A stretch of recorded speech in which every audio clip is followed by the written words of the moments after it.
morning, Church. Thank you for coming sa araw na ito. Katulad ni Pastor, please share your smile. Hello. Share lang yung smile. Tulungan na natin si Lord lagi sa ating buhay. Amen. Sunday for the Lord. Mag-share lang ko ng konti. Share ako ng konting Word of God. And then after this, kung sinong gusto magbigay ng kanilang life testimony, you're welcome. Okay? So yung naisip ko na topic for today is God created me, God created us for a purpose. Amen. So hindi yung accident why we are here in this world. It's not an accident why we are here today. Because God has always a purpose in our life. Amen. Amen. So your birth was no mistake. Ang ating buhay, kung bakit tayo nandito sa mundo ay hindi kamalian. Your parents may not have planned you, but God did. He was not surprised by your birth. In fact, He expected it. Long before you were conceived by your parents, you were conceived in the minds of God. So bago tayo sinilang ng ating mga magulang dito sa mundong ito, alam na ng Panginoon. Amen. Nasa isip na tayo ng Panginoon kung bakit tayo na dito sa mundong ito. Kung bakit niya tayo, why God had created us. Amen. He thought of you first. It is not fate, hindi kapalaran, nor chance, nor luck, nor coincidence, or pagkakataon that you are here in this world.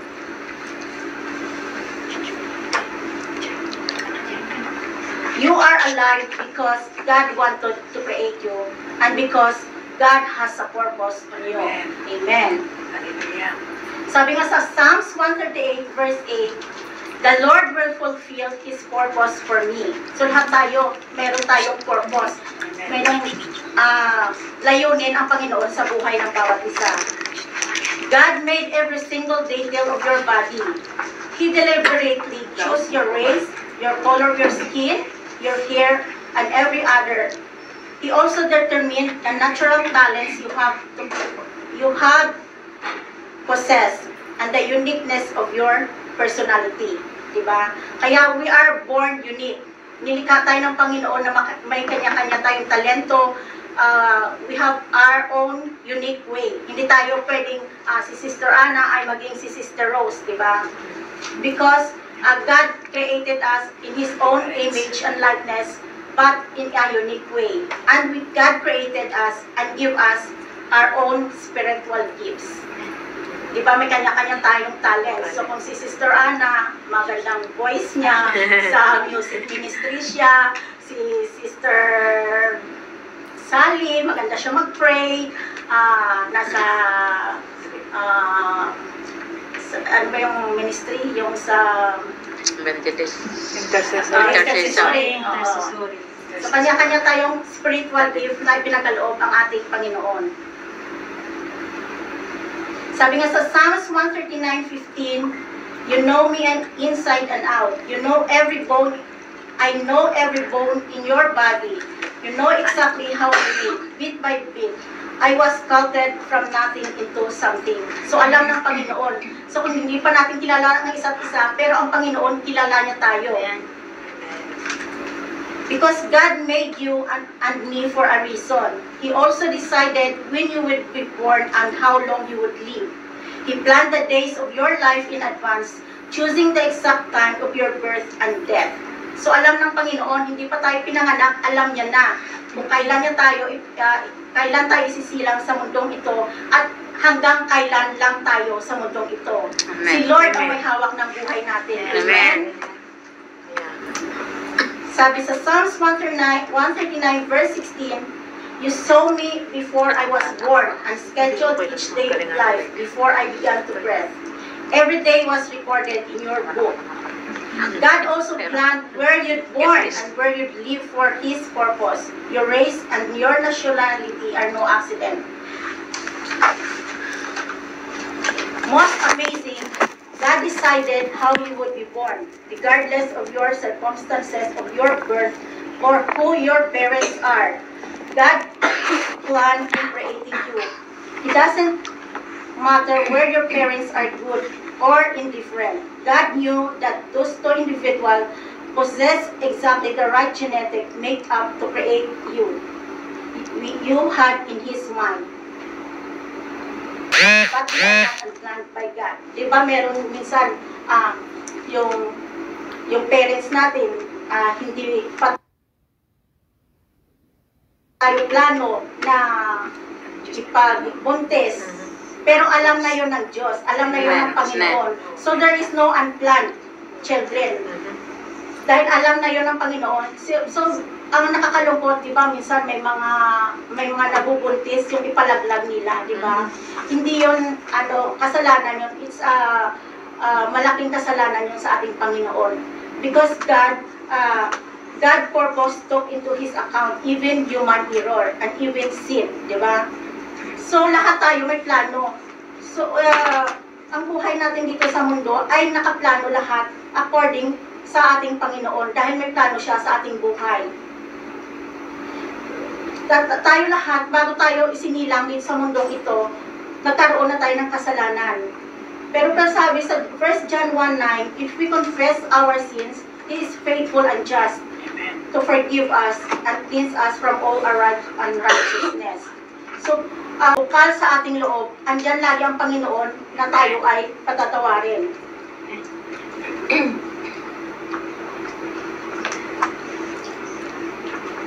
Sabi nga sa Ephesians 1:4, long before He laid down earth's foundation, He had us in His mind. He settled us to focus on His love. So bago pa ginawa ang mundong ito, nasa plano na tayo ng Panginoon kung bakit tayo naririto. Amen. God never does anything accidentally and never makes mistake. He has a reason for everything He creates. Every plant and animals. God planned, and every person was designed with a purpose in His mind. So ano yung motive ng Panginoon kung bakit tayo ginawa sa mundo ito? Magpuri sa Kanya. Para magpuri. Para magpuri sa Kanya. Amen. So one thing that God motive for creating you because of His love. Amen. God thinking of you even before He made the world. In fact, that's why He created it. Dahil nasa isip na tayo ng Panginoon kaya nga ginawa niya ang mundong ito, di ba? Para sa atin. God designed this planet's environment so we can live in it. We are the focus of His love and the most valuable of His creation. So we are the most precious creation ng ating Panginoon. In James 1:18, God decided to give us life through the word of truth, so we might be the most important of all things made. This is how much God loves you and values you. Pero kung minsan hindi natin nararamdaman kung ano ating purpose dito sa mundo, dahil tayo, lumalayo tayo sa Kanya, nakafocus tayo sa ibang bagay. Nakafocus tayo sa mga material things, nakafocus tayo kung paano tayo magpayaman, diba? Ganun ang ating pag wala pa tayo sa Panginoon. Pero sabi nga sa Jeremiah 29:13, if you seek with me wholeheartedly, you will find me. Ate, parang abot ng tubig ko, please. Ito. Apo. At tubig po. Tubig. Kasi nangangati yung lalamunan. Kasi ako, sorry.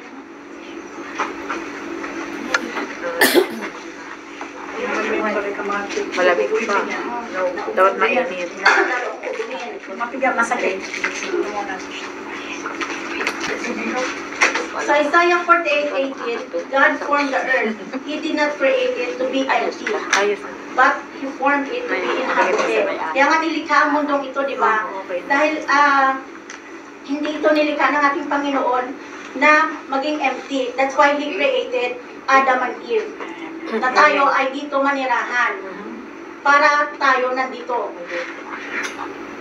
So why God do all this? Why did He bother to create a universe for us? Because He is a God of love. You were created as a special object of His love. God made you so He could love you. This is the truth to build your life on. Dahil nandito nga tayo sa mundo, dahil mahal tayo ng ating Panginoon. The Bible tells us that God is love. He is love. Love is the essence of God's character. God made you for a reason and your life has profound meaning. May malalim na kahulugan ng ating buhay na bakit tayo sa mundong ito. We discover that meaning and purpose only if we make God the reference point of our life. So malalaman natin yan kung ang ating Panginoon ang ating nandito sa ating buhay.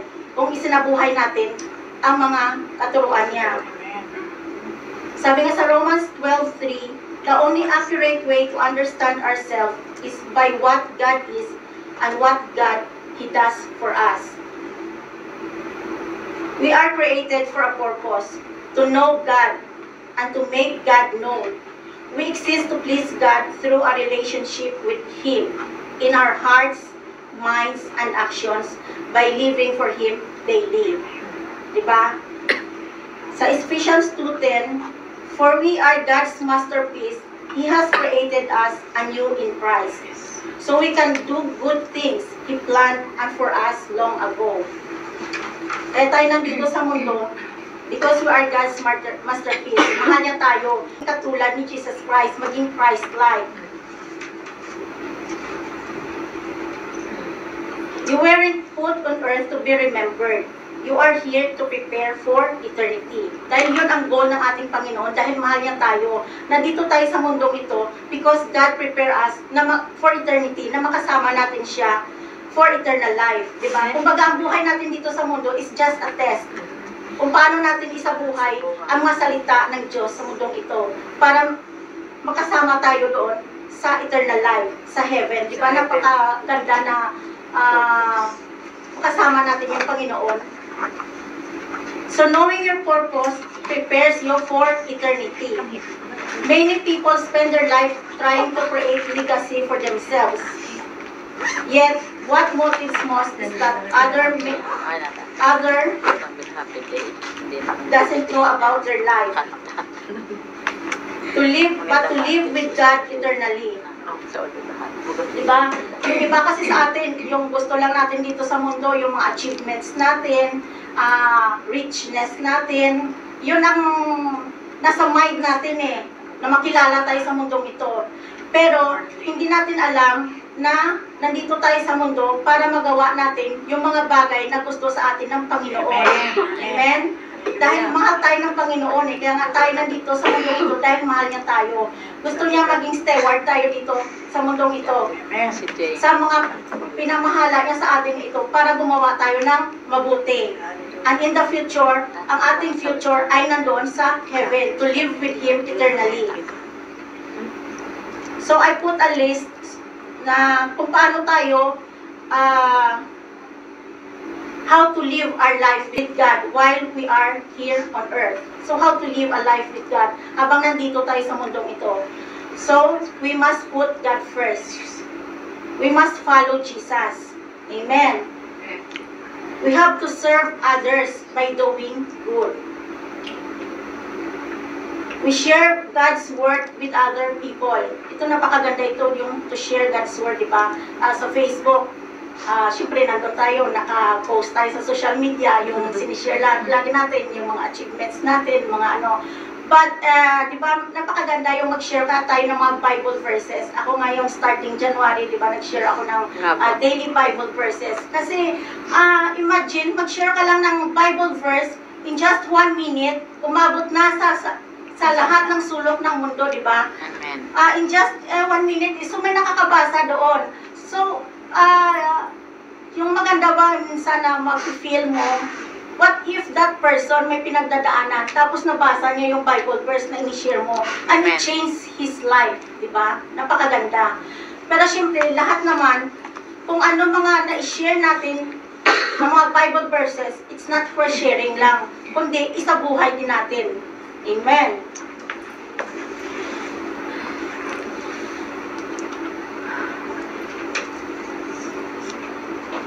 We have to spend time also with other believers through fellowship. We have to resist temptation. Dahil sa mundong ito, hindi natin, nandyan talaga lagi si Satan tinitempted tayo. Pero pag tayo, rooted na tayo sa Panginoon, we can easily resist in temptation. So avoid valuing material things. Hindi naman masama na mag-acquire tayo ng mga material things, but not so much, di ba? Read the Bible because it's our way in communicating God. And trust God's plan. Amen. We should trust God's plan in our life. Remember, church, our life here on earth is just temporary. Yes. But God is eternal. Eternal. Our citizenship is in heaven. Amen. So God, our loving Heavenly Father, wants us to find happiness and joy. He created a plan for us to grow, to live by faith, and return to live with Him eternally. So church, habang tayo nandito sa mundong ito, we should think about it. Ano ba talaga ang purpose natin dito? One day, we will stand before God before we enter eternity. Did you accept Jesus as as your Lord and Savior? Did you fully trust Him? At syempre, what did we do with our spiritual gifts and talents? Ginawa ba natin ito para sa sarili lang natin? O we do it for others? Diba? So before I end, isa-isip natin in our hearts and in our minds, why I am here in this world? Bakit tayo nandito sa mundong ito? What is our purpose? Did I live my own way or in God's way? Remember, we are created because God's love us and He wants us, our life, to be with Him eternally. So, yun lang ang masishare ko. Short lang. Na ang buhay natin dito sa mundong ito ay may purpose ang Panginoon kung bakit tayo nandito. So, gamitin natin ito, ang buhay na ito, na accordance sa kagustuhan ng Panginoon sa ating buhay. Kung gusto natin makasama ang ating Panginoon in eternal life, in heaven. Dahil, temporary lang tayo dito sa mundong ito eh. Lahat tayo mawawala dito sa mundong ito. So, ang importante is makasama natin ang Panginoon in the future. Diba? Yun ang ating goal as a Christian, living a Christian life. Yun ang goal natin sa mundong ito.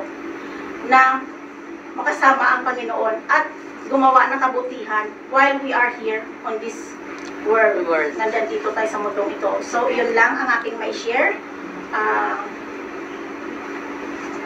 So kung sinong gusto magbigay ng kanilang testimony, life testimony, you can share it with here. At saka ako mag-share din ako ako muna unahan ko na ng aking life testimony. So nang na-accident niya ako nung last Friday. Napangga nga yung bus, diba? Yung biglang turnover? Oo, biglang reno. So, nauna yung bagsak yung puwet ko. And then, nahit yung ulo ko doon sa isang passenger. Kaya may slide ako dito na ano. So, dadalhin, andun si sister nasa likod lang siya eh. Hindi kami nagkita. Nang tumayo na ako, pinatayo ako ng lalaki tsaka yung isang babae. Tapos, siyempre sobrang sakit ng ulo ko, nahihilo na ako. Tapos yung iba, dadali nga daw sa Nosocomios sa ospital. Sabi ko, nasa mind ko, gusto kong umuwi. Sabi ko sa bus driver, gusto kong bumaba. Kasi nasa isip ko na gusto kong magpahinga. Kasi nakatayo naman ako eh. Tapos when that time na ako, bumaba na ako ng bus, na-feel ko talaga yung hilo, yung impact ba, na ako, parang na mental block ako, na wala akong, for a second, nawala yung memory ko. Na hindi ko na alam kung saan ako, Oh, na-block ba? Sana ang daan pa uwi. Na-block po. Meron So grabe talaga yung ano pala yung head. Pag tumama yung utak natin, kaya nagkakaroon nila yung amnesia, yung mga Amnesia. Delikado yan. But you know, Charles, ang una kong ang unang nangyari sa akin, ang una kong inisip, yung Panginoon. Amen. Wala nga akong iniisip na iba ng time na yun na habang naglalakad ako. Lord, guide me. You're my greatest protector. You're my greatest healer. Kasi ganyan ang ko lakad ko hindi ko na alam Nagdadasal ako ng mga time na yun. Hanggang makauwi nga ako, na makauwi ako ng safe. So, napakabuti ng Panginoon talaga sa buhay ko na basta when we pray, God listens. Nandoon yung protection yung love, yung guidance, nandoon sa buhay natin. So, kahit anong mangyari sa buhay natin, whatever problems we encounter, laging unahin natin lagi ang Panginoon. Amen. At pasalamatan natin lagi siya sa buhay na binigay niya sa atin. So, yun lang ang aking may share for today. Thank you, Lord. So, sinong gusto mag-share ng kanilang testimony? Starting dyan. Sa mga baguhan? Ang mga baguhan, yung gusto ko Gusto bakit nyo kahit nandito. short, lang? Yung short lang. Tataas ang kamay. Glory to you, Lord God. Thank you so much, Father God in heaven. Son Jesus. Thank you for this beautiful, wonderful day. Yes, Lord. Nandito kami. Panginoon. Thank you so much, Lord God, for the knowledge and understanding ang wisdom na pinagkaloob sa akin. At na-share ko ang iyong banal na salita na naiaayon lamang sa iyo, Panginoon. Gabayan mo kami sa bawat buhay namin, Panginoon. At ipinapanalangin din namin ang mga kapatiran namin na nasa kalabita sa araw. Yes, Lord Jesus. Yes. May they meet somebody, Lord. Guide them, Lord Share, God. Your love and protection be upon them, Lord God. Sa kanilang journey hanggang sa pagbalik nila dito sa amin. Lord. At sa aming mga kapatiran, maraming salamat sa araw na ito at nandito kami sa mga oras na ito sa aming mga Panginoon. Lord, we gathered in your name, Lord, the needs of us. Salamat sa Panginoon sa araw na ito at kami ay nandito, Panginoon. Yes, Lord. Thank you so much, Father God in heaven. We glorify you, we honor you. Thank you so much, Lord God. Amen. Mga kapatid, please raise our hands towards heaven. Yes, Lord. With the grace of our Lord Jesus Yes, Christ Lord Jesus. and the love of God Yes, and the Lord. communion of the Holy Spirit Yes, Lord Jesus. be with you all. In Jesus' name. Hallelujah. Amen. Amen.